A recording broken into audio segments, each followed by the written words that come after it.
Stories, especially long-running ones, always encounter an interesting crossroads. That being the blurring of genre. Some series start solidly set into one distinct genre. Think of stories like Doctor Who. While it presents itself as sci-fi, and it absolutely is, it'll occasionally flirt with other genre tropes and mix them into its stories, usually bringing in elements of horror, though occasionally doing fantasy elements with varying levels of success.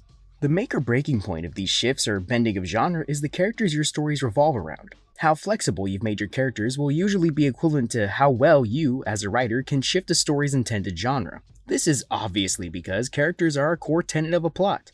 Allow me to give you this piece of writing advice, and I think you'll get what I mean. If you were to write the movie Scream, and then add Batman, any form, era, or style of Batman, into the movie, how would that change the story? You could still keep the mystery and horror elements, however, you'd probably have to make the killer a lot smarter, right? Makes complete sense. Now, try to write the movie Back to the Future and add Godzilla into it. You could still probably make a comedic time travel story, but now that's a literal kaiju in the picture. The narrative now warps around them. I think that whole parallel, anecdote, that whatever made up English word it is, explains what I'm trying to get at perfectly. Characters are your plot, and the plot builds your characters. One doesn't take precedent over the other, they create an equilibrium. Though that brings us to an interesting question. What are characters who you can feasibly write into any sort of genre? Sure, there are characters you can write many stories around, but eventually their presence would change the plot. To bring back Doctor Who again, while it would be a fun idea to write the Doctor into a high fantasy setting, it would probably not be too long until you'd have to give some sort of hyper-scientific explanation to what's going on. Not saying that's a bad thing, but it would be done with difficulty because you're wedging the character into a plot he doesn't really work in. And yet, in my opinion, I do think there is a group of characters that you can work into all sorts of different narratives. Ones that can work in a comedy, a romance, a high fantasy, or even gritty science fiction. Hell, I could even imagine these characters making a pretty interesting medical drama.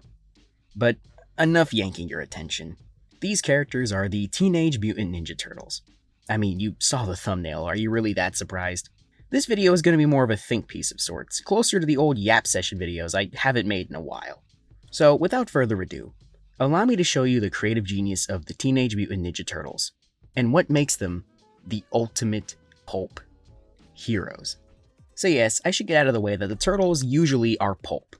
But what is pulp, you may ask? To explain it for those who may not know, pulp literature generally is a style of fiction that is mostly pulling from genre tropes and gets right to the point about its premise.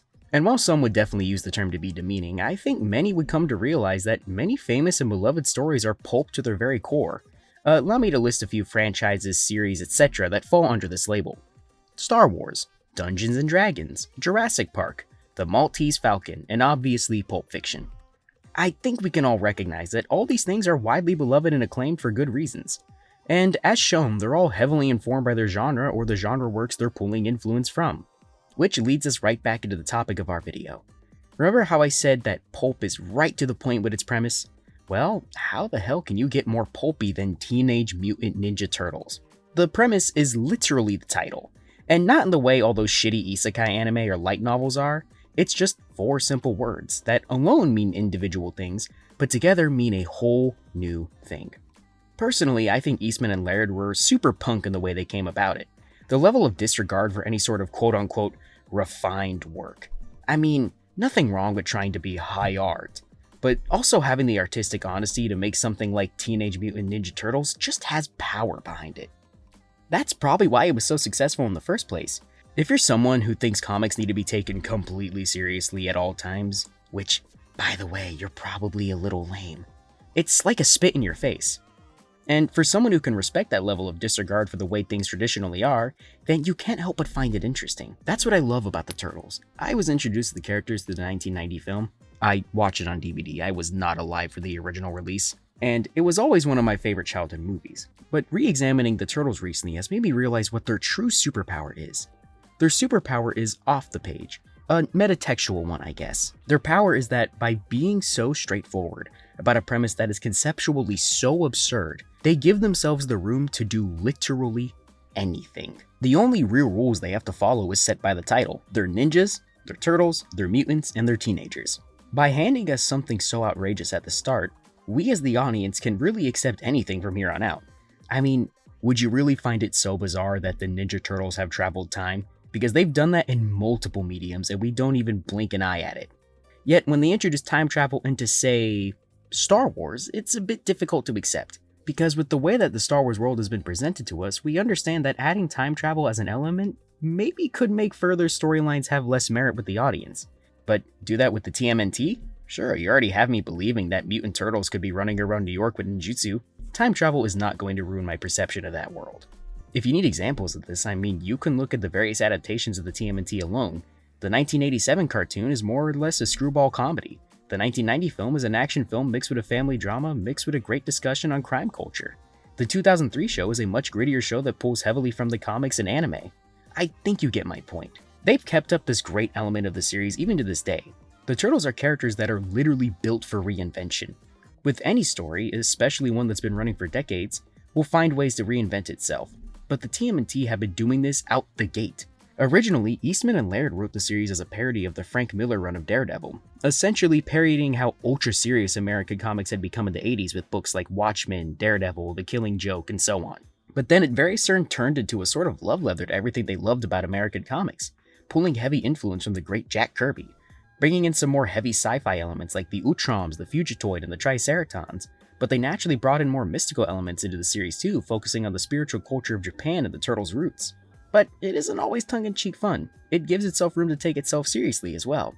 Because sure, it might be absurd to imagine characters like Ninja Turtles. When written right, they can provide stories that deliver some serious emotional gut punches, like the 1990 film, The Last Ronin comic, or the episode Same as It Never Was for the 2003 series. Seriously, if you think these characters can't deliver on emotional storytelling, I dare you to check out any of the things I use as examples and tell me otherwise.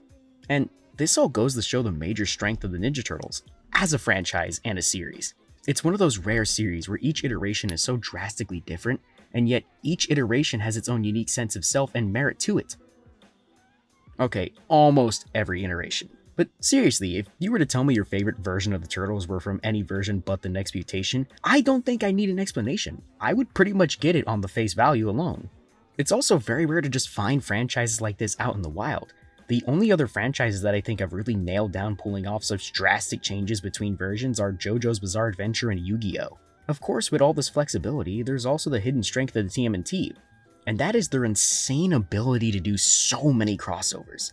Now, I know we live in an age where crossovers probably happen more often than they should, but even back in the 80s and 90s, the Turtles were crossing over with other series pretty seamlessly. Can you name characters who've crossed over with Batman, Power Rangers, Ghostbusters, hell, even Garfield? And somehow these are all surprisingly good?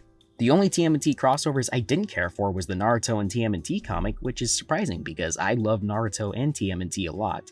I should reread that series to see if I was tripping or something. And I also didn't care for the TMNT and He-Man crossover because, well, I'm not really a He-Man guy. But if it was Thundercats, now we're talking. Honestly, I'm more surprised when they haven't crossed over with something. I mean, come on, we can all agree that TMNT and Spider-Man is a golden crossover idea. Hell, why haven't they crossed over with Godzilla? That's another one that I think would work perfectly. What was that? Oh, they're doing that. You see what I mean? These characters are perfect for crossovers and doing anything with any character in any medium. It's literally never annoying when a new TMNT crossover is announced. So, after all that rambling, you're probably now saying, Mr. YouTuber, I get it. You love Ninja Turtles. But why should I care that these characters are so flexible? They seem fun, but it's not like this is Shakespeare or something. Ah, but you see, my friendly viewer, that's what I'm trying to get across with all this. To explain to you why, as a writer myself, we need more things like the Teenage Mutant Ninja Turtles. Ideas that, maybe to the general audience, sound off-kilter or maybe even stupid, but have been given so much care and love that they will be pulled in by the most insane-sounding concepts. I see that, today, so many writers are afraid to write what they want to see or write what they want to do. And to be honest, I kinda hate that. Hell, even bigger authors right now will tell you things like, you want to write for the TikTokers or the YouTubers. And to be honest, fuck the TikTokers and the YouTubers, and all the other ones too that tell you to do that. Writing is more of an art than a science. Don't just write what you know, write what you're good at. And what are you going to be better at than the things you're interested in? Don't just take it from me, take a look at the media empire that was created by Kevin Eastman and Peter Laird. Two guys living in an apartment, drew a turtle wearing a mask with nunchucks as a joke. and from there went on to make one of the most beloved collection of characters of the past 40 years. And really, that's the TMNT's greatest superpower. The earnestness behind Eastman and Laird's writing. Were they just throwing what they liked into the books? Sure, but who said eloquence was the key point of writing? Seriously, tell me who they are and I'll tell them they're a jackass. Genuine care and honesty is what allows the Teenage Mutant Ninja Turtles to be vessels of anyone who is writing them. And really, doesn't that make them the perfect pulp heroes? And yeah, that's all I really gotta say about that. Again, this is meant to be a bit of a smaller video, and I'm really just ranting for the most part here, but I really like the TMNT, and while I'd like to do more videos on it, I don't really want to become purely a channel about one thing. As you can see from my videos and all that, I'm kind of all over the place, and while that may be crippling my future career, I don't really care. I'm gonna write what I love, and I love things like the TMNT. So, with all that being said, did you like the video? Did you not? Do you love the TMNT? Do you hate the TMNT? Do you hate me? I would be glad to know if you hate me. Seriously, it would feed the comments perfectly. You have no idea. But with all that being said, I'll see you next time.